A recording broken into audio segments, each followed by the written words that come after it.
bandeko totala oyo komeli mwana mwasi oyo babetaki na médecin alors kakendaki kubota na CNPP. Révélation famille ya mwana mwasi ebimisi parce que ngana yo toza na famille te totala oyo komeli lelo na koloba mingi te tolanda. Ya liboso na koloba kaka kolanda na oyo tolandi na procès na oyo famille elobi ba vidéo na kotie na bino ba vidéo biso na bino totalaki ba vidéo elobaki ndambu mais sengaki bato baloba ya liboso toko comprendre que procès et aider biso ko comprendre que ministre ya santé pe abombami sima ya viralité topé kofinga oyo tozali kofinga ko critiquer ajustement ya médecin.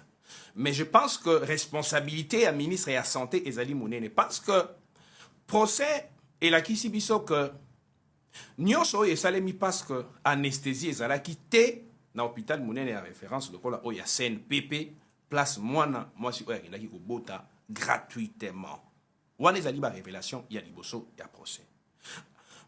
Soki anesthésie to pe anesthésiste azalaka mais le médecin oyo atiami na ba condition médicale traditionnelle oyo ko permettre ye pe akoka na ko administrer ba soins sans que mwana mwasi oyo a yoka pasi. Alors que mwana mwasi azaki na droit, ce n'est pas parce que anesthésie ezate que mwana mwasi ako capacité, mwana mwasi azaki na raison ya ko banga kaka tonga ndengo na ekota ye na nzoto parce que 3 médecins balekaki liboso balonga kité et puis ba abandonaki wana ezali procès. Yango to beteli koloba que esengelaki au-delà ya condamnation to pe ba sanction oyo tozali ko implorer contre agissement il y a médecin et c'est qui ministre il y a santé azala interpellé parce que yenda zali comptable gouvernemental na secteur mokonzi mboka apesi gratuité ya maternité apesi ba moyen so so apesi mapangu mituka akozanga kopesa anesthésie non ça c'est un problème lié à la gestion quotidienne parce que toyeba na mboka oyo l'État a koki kopesa makambo gratuitement apesi na bakisi mais okomona bakisi wana nde tomona ba moustiquaire et komi kote kama ba médecin mususu bakozwa ngo bakotisi yango na ba hôpitaux na bango bana mboka attaque toza na raison ya ko critiquer médecin mais to pousser raisonnement musika toza ko bangulu te manipuler na agissement ya ba politicien parce que o eza occasion oyo esengelaki que ba député bazali wapi pona ko interpeller question orale na ministre ya santé parce que yende azali na obligation ya ko kangisa muto ya koyiba kisi ndenge moko apesaki ndingisa ba kangisa médecin. Pourquoi anesthésie to pe anesthésiste ekozanga bakoma na kotonga mutu mbala na ya liboso ya robota kotonga ye. Comment se fait-il qu'hôpital monene ndengwana ezali kopesa gratuité ya maternité ezanga ba produit oyo ko permettre que mutu batonga ye sans kayoka pasi. Alors voilà pourquoi na vidéo na ngai ya lobby oyo mingi ba encourager misusu oyo ba komi place nga na koma hité ba critiquer. Croyant que on dirait que à chaque fois na bande ko zwa po ya ba avocat ya médecin pona koloba oye koya so itokomi na procès bango ba kokanisa ka ke ezali point de vue na ngai non mutu ni za normal akoki ko soutenir médecin na makambo oye asali mais les raisonnements poussent que tant to bi responsabilité to ba responsabilité wana to kopesa ya 100% à 80% à 70%. Mais mutazo pesa maela boiza te kaza contre responsabilité à médecin. La vidéo na mana lobaki que azan a responsabilité sur le plan déontologique, sur le plan ordinal, il faut pas sanctionner. Na lobaki bien na lobaki te. Mais na lobi que azan pe na responsabilité sur le plan pénal, mais na bi sur le plan pénal voilà na zomona ke a kopesa ba argumentaire oyo. Na lobaki likambia contrainte irrésistible.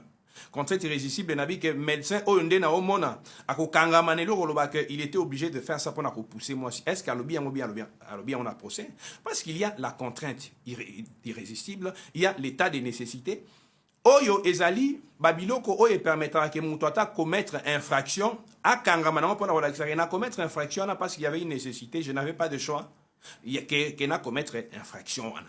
Alors en voulant dire ça est-ce que nazali ko soutenir médecin biso tozo lekisa batana biso awa totiki basina bana tozo sala ba vidéo pona ko sauver mboka tozo sala ba vidéo pona ko dénoncer mabe Mais bino bo ça parfois dans les commentaires, mais biso tout ça toujours même incaté. Voilà pourquoi nous disons que responsabilité à ministre ya santé ezali en jeu pardon et ko sengela na ba député oyo bino ba kolomutu ka bovotaki ba ko kana ko interpeller ministre ya santé pour na ko ba comment ba kozanga kisi parce que na ba argumentaire il y a médecin parce que kisi ezala kité ezana ba médecin oyo ba appliquer déontologie ngi ko ba que tant ou patient ou bien patiente à boy collaborer, médecin en a droit, soit il y a refaire signer c'est mukanda, ou les possibilités à liboso.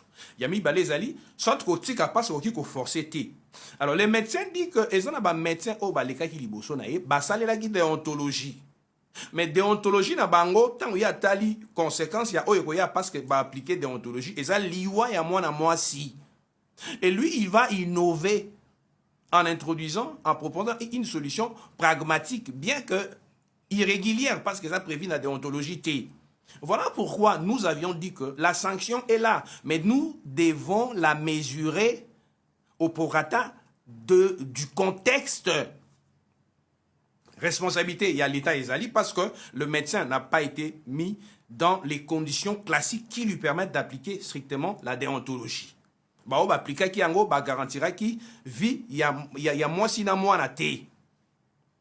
Alors médecin lobi que tango asali makambo nyonso mwana mwasi pe azongiti na ndako epa na bango na kotiela bino ba effort osali parce que pour na kosukisa bato mususu ngai maître congolo royal na lukaki na kota pour na ko défendre mwana mwasi oyo ba betaki. Nanzela, il y a association Nangai, chambre de conseil et d'assistance judiciaire où ils ont existé depuis l'année 2013. Dans le Kota. Mais la difficulté, c'est quoi? Parce que tout ça, l'effort, il y a un point de vue, il y a famille. Now, tu as vu nos vidéos, il y a famille. Pour vous comprendre que, babi que moi, si wana, bien que ça CNPP avec les matin, ils ont fausse propagation. Il y a makambo parce que tout le monde qui en de manière conditionnelle. Mais moi, si wana azali mineur d'âge. Aza mineur d'âge. Médecin wana abotir eza kobota na ye mbala liboso. Mwana mwasi azonga kitina ndaku. Bango basala plainte te, bango pe ba misa vidéo te, ba yeko kama makambo wana. Bo landa point de vue, il y a ba membre ya famille o esali que contrairement à makanisi na biso, il y a ko défendre mwana mwasi loko la partie civile, mais to moni partie civile te. Condamnation oyo to pesi yango na konana oyo médecin asalaki. Na oti la bino ba vidéo il y a ndeko ya mwana mwasi robota e bandaki lundi abanda ko landa kilo na hôpital ba maser donc ba kena vers ba 11h ba maser ba taille ba muniki ezaka na bango te nde ba sali bango transfert na CNPP vers ba 14h donc ba komi na CNPP ba botisie mais ba sali déchirure ba yibi nzela na kati ti libanda donc ba yibi abandaki pe ko saigner belé nde to ba yibi nzela ma ba pesi popo akendeki ne ko bota mwana abimina mwana kene la chambre mususu ya tikali donc ya tikali na docteur abotisaki ye abimaki na mama po bande ko boya batonga ye nde docteur abandaki ko beta ye wana ye kuta botisaki ye te etalaki ye pete donc ye tango ye de ba stagiaire je sais que fana zolela aboyi batonga ye linka bacha anesthésie. C'est l'anesthésiste qui n'était pas là. Bah putain que bon mais d'accord mais bon même anesthésie et à l'anesthésie bon le directeur de l'hôpital c'est un peu chaud parce que c'est pas lui qui opère. Fana zolela aboyi batonga ye linka bacha anesthésie. De docteur wana ye alika katongesa anesthésie zo bwana zo kapasi na zo kapasi ni taba tonga ye zo bwana bandi ko beta ye. Moi la petite docteur la sisi ko tonga ye ayebisi ke mamuno seleki akoyebisa mukute ko lo bapete nga na sauver des vies na o ye pas za mwana muke aza mineur ya pe ko botene pe ya liboso a mwana muke komone dodo ko botene ya liboso ye pe abeti lisolo te alobe lo côté. J'ai terminé, je le lavais, je lui ai fait les soins vifères qu'elle refusait au début et j'étais étonné sans donner aucun médicament et tout était fini, elle n'avait pas de pampers, j'ai même demandé qu'on amène un habit. Pour quand même. Pour vous, vous n'avez porté aucun coup à la dame? Si, je le fais. Oui. Je l'ai fait. À l'aide de quoi? À l'aide de mes mains et les pinces s'esquivaient mais pas donner parce que je sais que les pinces c'est pas un instrument avec lesquels on peut taper. Si vous visualisez ce qui se passe, je suis en train de grimacer mais pas taper si vous êtes vraiment très éveillé. Vous avez donné des coups. Saviez-vous que ces coups pouvaient porter des douleurs ou des traumatismes? Ça ne le pouvait pas parce que je sais avec quelle, qu'est-ce que je dirais, intensité. Je sais quand je vais faire mal, quelle intensité utiliser, et quand je vais faire peur, quelle intensité utiliser. Donc, pour vous, C'est que vous je avez donné voulais des coups. faire. Oh, attendez, vous avez donné des coups, mais avec l'intention, c'était avec quelle intention avec ces coups que vous avez donnés? De persuader la parturiente à accepter ma proposition afin de sauver sa vie. Je n'avais pas d'autre choix après avoir épuisé tous les autres moyens devant une femme qui est congolaise, dont la concernée ignorait le danger qu'elle courait. Je ne sais pas. Ne reconnaissez-vous pas que votre comportement a davantage traumatisé la victime? Je ne pense pas. Si ça l'aurait traumatisée, elle ne se serait pas en sortie indemne après qu'elle m'ait permis de travailler. Et je suis resté avec elle jusqu'au matin. Et le matin, je me suis vu avec elle, je lui ai dit, tu vois ce que tu courais si on n'avait pas intervenu. Là, dit docteur, pardon. Reconnaissez-vous que ces faits ont été filmés? J'étais déjà devant un dilemme où les moyens concourus pour aider avaient échoué.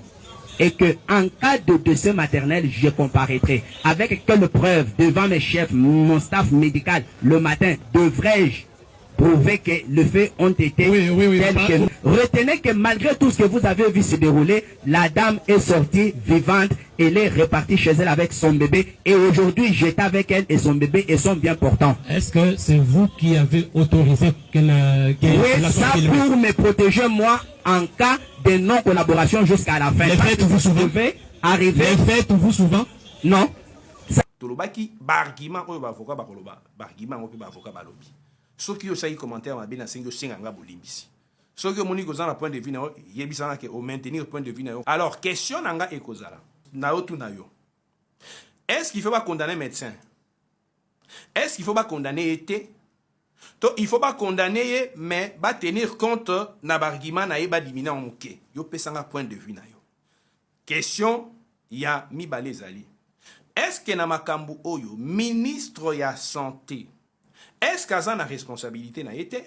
Est-ce que ba député ba osala musana bango malamu pona ko ba comment anesthésie to pe anesthésiste akoki kozanga na ba institution lokola alors que mbongo epesamaki pona makambo etali gratuité ya santé mongongo ya Congo émission epesamaka na ndeko na bino maître Congo le royal o s'abonner pona ko rater te ba analyse profonde ou liker mutuna na yo tunyo sali commentaire pour na rater ba vidéo na bisoté pour na ba vidéo ya milai ya banaliste les kaka na réseaux sociaux yo ba vidéo ya milai na rotanga ngo ate OK kuna ko s'abonner parce qu'on a tout ça ba live chaque jour pour na repesa yo mayel mongongo ya Congo tokoloba yango nanko